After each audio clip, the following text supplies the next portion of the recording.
Salut à tous et bienvenue pour votre nouveau numéro du Journal des Sports. On attaque en prenant des nouvelles du VFC, elles ne sont pas très bonnes. Si la conférence de presse du président Jean-Raymond Legrand sur l'avenir du club est très attendue, la presse locale et nationale est plutôt pessimiste dans ces dernières heures.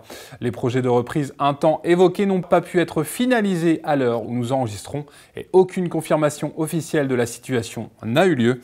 Le sort du VFC dont les salariés n'ont pas été payés en juin, qui oscille toujours entre une reprise en Ligue 2 et un dépôt de bilan synonyme de chute en CFA2, semble pencher vers cette chute possible en 5e division française, comme l'avait indiqué le président du club valenciennois dans un communiqué officiel ce vendredi 13 juin. Sur le terrain, la reprise du groupe professionnel prévue ce lundi 16 a été décalée au jeudi 19, en espérant que la situation soit débloquée d'ici là avec une issue positive. Enfin en coulisses, selon plusieurs médias, Marseille souhaiterait ardemment recruter Arthur Masuaku, décidément très convoité, tout comme un autre défenseur sous contrat avec VA, Lindsay Rose, approché par Lyon, Montpellier, mais aussi des clubs étrangers. Et foot toujours maintenant, mais chez les amateurs et les nouvelles sont meilleures. Les joueurs de Dutemple peuvent partir en vacances l'esprit tranquille après leur succès dimanche dernier en finale de Coupe de l'Escaut face à Marly. Une victoire 2-0 sur lequel le Journal des Sports revient en images. Objectif atteint pour Dutemple. Les hommes de Mohamed Benchetouya souhaitaient clore leur saison en beauté avec une victoire en Coupe de l'Escaut et ils l'ont obtenue dimanche dans la soirée sur les installations de Somain. Face à leurs voisins marlysiens, habitués à évoluer 2 échelons en dessous de Valenciennes Dutemple en championnat, les footballeurs valenciennois ont fait le job en ouvrant rapidement la marque par Nicolas Lemaire, avant que Karim Safer, leur meilleur buteur, ne scelle le score de la rencontre et des espoirs de Marly à un quart d'heure du terme. Devant un public venu en nombre parmi lequel le maire de Valenciennes, Dutemple a donc conquis sa 3e Coupe de l'Escaut en quelques années, après celle obtenue à Marly et Oisier face à Denain et Saint-Lenoble à l'époque. De quoi rendre très content son entraîneur Mohamed Benchetouya, selon ses propres termes. Un coach qui rappelle à qui veut l'entendre que Dutemple, club de promotion honneur, n'est qu'un club de quartier et pas un club de ville comme beaucoup de ses adversaires.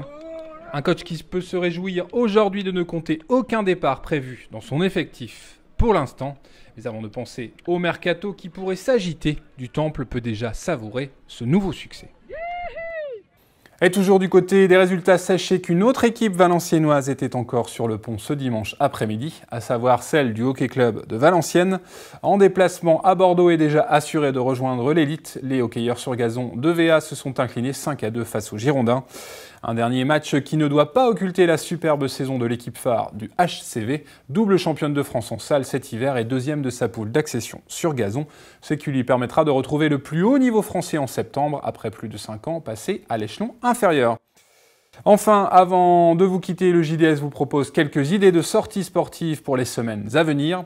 Notez tout d'abord que fin juin, la place d'Armes va être envahie par les sportifs. En effet, dimanche 29 de 10h30 à 18h, ce seront les VTTistes spécialistes du trial qui vont investir le centre-ville valenciennois.